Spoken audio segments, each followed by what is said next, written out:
Let's get into it. Number 10. Drama Queen Memory. Human memory rewrites itself every time you recall it.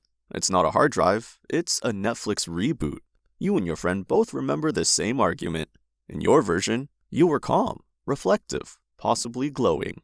In theirs, you were 2 sentences away from flipping a chair. Speech lives inside that chaos. It fades. It mutates. It gets edited by ego and mood and the weather. Writing just sits there. Same words, same order. No emotional remix.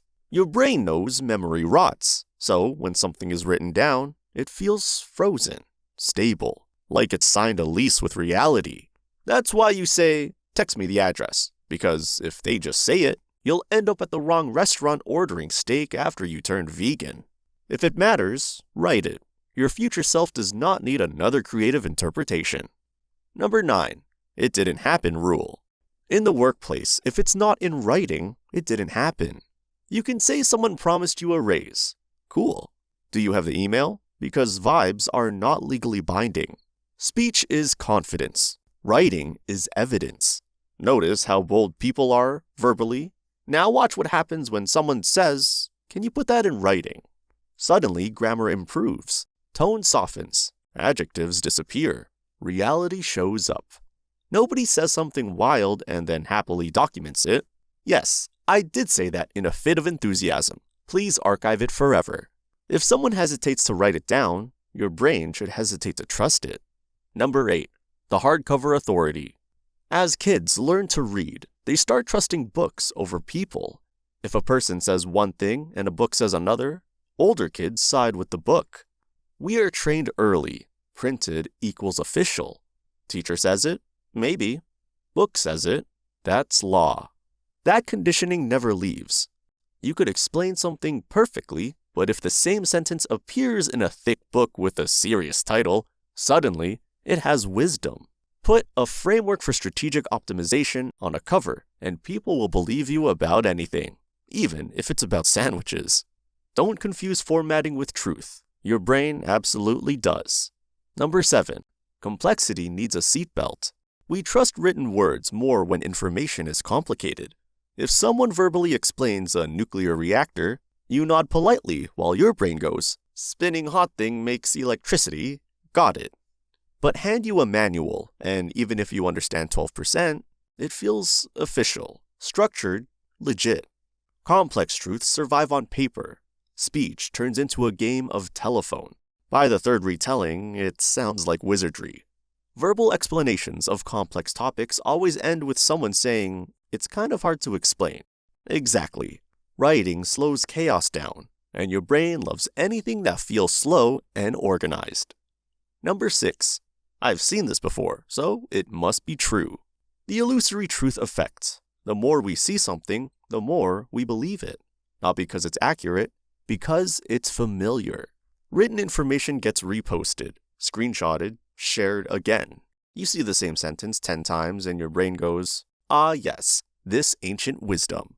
It could have been written by someone waiting for coffee. Familiarity feels like credibility. If a quote appears in cursive over a sunset background 3 times, congratulations, it's now philosophy. Just because it keeps showing up doesn't mean it graduated from truth school. Number 5. You can rewind a page, not a mouth. Writing can be revisited. Speech disappears. You can read a sentence 5 times, pause, analyze, screenshot, send it to 3 friends, and start a group chat debate. Speech gives you one shot. Miss it, and you're stuck saying, "Wait, what did you say?" Which nobody enjoys repeating. Control makes your brain relax. Written words give you control. A page doesn't sigh when you reread it for the 4th time. The ability to rewind equals perceived reliability. Number 4. Text doesn't sweat. When someone speaks, you process tone, posture, blinking rate, awkward pauses, weird energy. If they blink too much, suspicious. If they don't blink at all, even more suspicious. Writing removes the performance. No nervous laughter, no voice crack, just text. Without the human distractions, your brain focuses on structure. It feels objective, even if it's nonsense. A sweaty person explaining crypto feels risky. The same explanation in neat text suddenly feels like a syllabus. Don't mistake lack of facial expressions for lack of bias. Number 3. The font is wearing a lab coat. We associate print with authority. Books mean teachers. Documents mean lawyers. Reports mean experts. Your friend says something casually, he's just Dave. He writes the same sentence in a clean serif font with spacing and headings. Now, he's Professor Dave. Presentation changes perception. Times New Roman is basically a confidence upgrade. Layout can trick your brain into respect. Number 2. Reading feels like leg day. Reading takes effort. Your brain decodes symbols, attaches meaning, builds context. Listening is easier. Babies do it. Because reading feels like work, your brain assumes the writer to work too. There's a silent respect exchange. This took effort to consume, so it must have taken effort to create. Effort equals value, even if the content is average. If something makes your forehead wrinkle slightly, your brain says, ah yes, important. Effort perception inflates credibility. And finally, number 1. Scripta Manent. There's an old idea. Spoken words fly away. Written words remain. Your brain equates permanence with truth.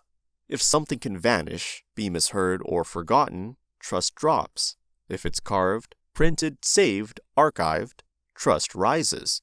We frame quotes. We archive documents. We don't laminate conversations. There's a subconscious thought. They wouldn't have written this down if it wasn't true. Humanity saw ink and said, yes, this feels serious. Permanence feels intentional. Intentional feels trustworthy. So that's why ink wins. Not because it's always right, not because speech is weak, but because writing doesn't blink. It doesn't stutter. It doesn't sweat. It just sits there, calm, permanent. And your brain absolutely loves anything that looks stable.